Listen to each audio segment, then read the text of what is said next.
समस्त छात्रों को स्वतंत्रता दिवस की हार्दिक शुभकामनाएं। आज की इस वीडियो में जानते हैं 10वीं के भौतिक के चैप्टर 2 का ऑब्जेक्टिव प्रश्न। तो चलिए शुरू करते हैं। आपका पहला प्रश्न है, किसी माध्यम के अपवर्तनांक म्यू का मान क्या होता है। जैसा कि ऑप्शन दिया हुआ है साइन आर बटा साइन आई बटा साइन आर, साइन आई गुणे sine R, sine plus sine I plus sine R. तो इसका सही आंसर होगा साइन आई बटा में आर। जब आप अपवर्तनांक पढ़े होंगे तो इसके बारे में जाने होंगे। अगला प्रश्न आपका है, अवतल लेंस में आवर्धन किसके बराबर होता है। तो पहला ऑप्शन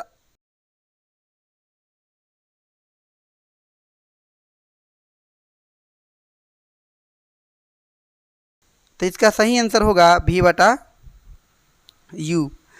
अगला प्रश्न है, उत्तल लेंस होता है सभी जगह समान मोटाई का, बीच की अपेक्षा किनारे पर मोटा, किनारे की अपेक्षा बीच में मोटा, या इनमें से कोई नहीं। तो इसका सही आंसर होगा किनारे की अपेक्षा बीच में मोटा। आप उत्तल लेंस का फिगर देखे होंगे।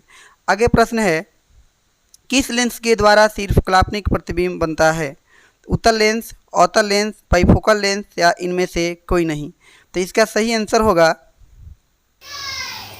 अवतल लेंस। प्रकाश के अपवर्तन के कितने नियम हैं। 1, 2, 3 या 4। तो प्रकाश के अपवर्तन के 2 नियम हैं। ठीक है। अगला प्रश्न है, निम्न में कौन सा पदार्थ लेंस बनाने के लिए नहीं किया जाता है, प्रयोग नहीं किया जाता है। कांच, मिट्टी, जल या प्लास्टिक। तो इसमें मिट्टी का हम लोग लेंस नहीं बनाने के लिए उपयोग करते हैं। बाकी तो कांच का भी लेंस बनाया जा सकता है, जल का भी एक प्रकार का लेंस के भांति काम कर सकता है, प्लास्टिक भी एक तरह से काम कर सकता है, लेकिन मिट्टी कभी भी लेंस के भांति काम नहीं कर सकता है। तो इसके लिए इसका सही आंसर होगा मिट्टी। अगला प्रश्न है आपका, उत्तल लेंस को कौन सा लेंस और भी किसी नाम से जाना जाता है। तो इसका सही आंसर होगा ऑप्शन नंबर है आपका अभिसारी लेंस, अपसारी लेंस, बाइफोकल लेंस, या इनमें से कोई नहीं। तो इसका सही आंसर होगा अभिसारी लेंस, क्योंकि उत्तल लेंस जो करता है, उत्तल लेंस प्रकाश को एक जगह क्या कर देता है, बटोर के ला देता है, इसलिए इसको हम कहते हैं अभिसारी लेंस। ठीक है। आगे बात करते हैं, लेंस की क्षमता व्यक्त की जाती है। तो लेंस की क्षमता किसके द्वारा व्यक्त की जाती है। फोकस दूरी के द्वारा, फोकस दूरी के दुगुना द्वारा, या फोकस दूरी के तिगुना द्वारा, फोकस दूरी के व्युत्क्रम द्वारा। तो इसमें आपका सही आंसर होगा फोकस दूरी के व्युत्क्रम के द्वारा। आंसर होगा फोकस दूरी के व्युत्क्रम के द्वारा। अगला प्रश्न है, प्रकाश की चाल, हालांकि यहाँ पर चल लिखा गया है, ये थोड़ा सा गलत हो गया। प्रकाश की चाल सबसे अधिक होती है। तो आंसर होगा कांच में, वायु में, शून्य अर्थात निर्वात में, ए और सी दोनों में। तो आप ए और सी दोनों में नहीं कह सकते हैं, इसको कह सकते हैं शून्य निर्वात में। प्रकाश की चाल सबसे अधिक निर्वात में होता है। आपको कमेंट सेक्शन में ये बतलाना है कि शून्य में प्रकाश की चाल कितना होता है। अगला प्रश्न है आपका, लेंस की क्षमता किसके द्वारा बतलाया जाता है, फिर किसके लेंस की क्षमता बराबर होता है। तो ऑप्शन है एफ या भी, या 1/f या 1/v। तो लेंस की क्षमता p बराबर होता है 1/f। तो इसका सही आंसर हो जाएगा 1/f। अगला प्रश्न है, लेंस की क्षमता का एसआई मात्रक क्या होता है।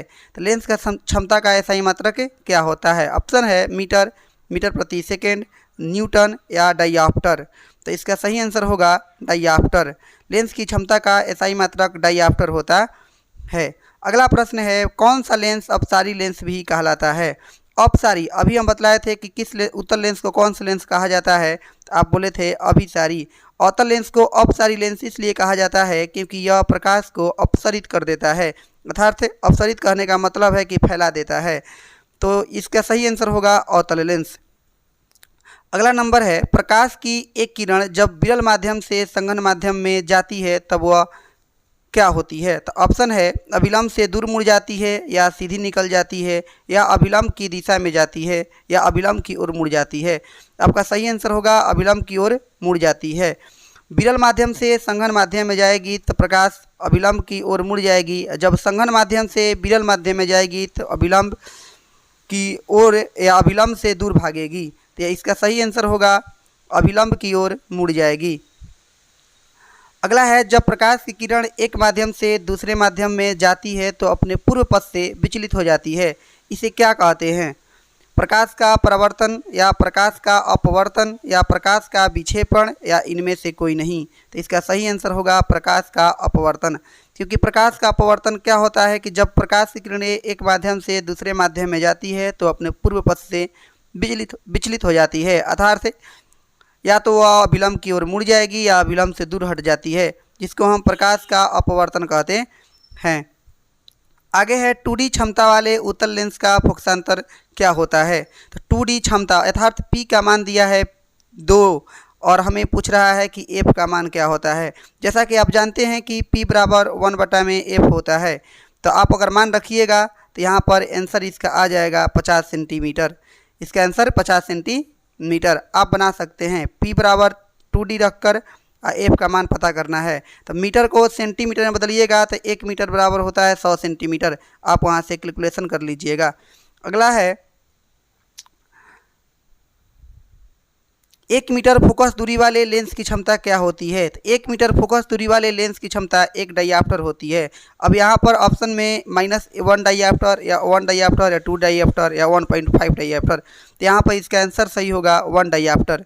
अगला प्रश्न है, 20 सेंटीमीटर फोकस दूरी वाले उत्तल लेंस की क्षमता क्या होगी? यहाँ पर एफ का मान 20 दिया है और यहाँ से पूछा गया है पी का मान, तो 100 बटा अगर 20 करेंगे तो 20 × 100 अर्थात 5 डाइऑप्टर इसका आंसर होगा। तो +5 डाइऑप्टर होगा या फिर -5 डाइऑप्टर होगा इसका आंसर, क्योंकि उत्तल लेंस की जो फोकस क्षमता होती है वह धनात्मक होती है, इसलिए इसका जो आंसर होगा वह +5 डाइऑप्टर होगा। अगला है, मृग मरीक्षका के निर्माण के मूल कारण क्या होता है? अर्थात मृग मरीक्षका के निर्माण करने का मतलब है कि जब हिरन मरुस्थलीय भागों में जाती है तो वह पानी की खोज में लगता है कि यहाँ पानी है वहाँ पानी है, इस खोज में आगे भटकती जाती है, जिसको मृग मरीक्षका बनना कहा जाता है। ये किस कारण होता है? परावर्तन के कारण या अपवर्तन के कारण या पूर्ण आंतरिक परावर्तन के कारण या आंशिक परावर्तन के कारण? तो इसका सही आंसर होता है पूर्ण आंतरिक परावर्तन के कारण। अगला, हीरा का अपवर्तनांक क्या होता है? आप लोगों को बहुत बार ये प्रश्न पूछ लिया है बिहार सरकार ने, तो इसका सही आंसर होगा 2.42। अगला क्वेश्चन है, सूर्यास्त के समय क्षितिज के नीचे चले जाने पर भी सूर्य कुछ समय तक दिखाई देता है, इसका क्या कारण है? या इसका कारण क्या है? प्रकाश का कौन सा नियम? तो अपवर्तन या पूर्ण आंतरिक परावर्तन या प्रकीर्णन या वर्ण विक्षेपण? तो यह प्रकाश के अपवर्तन के कारण होता है।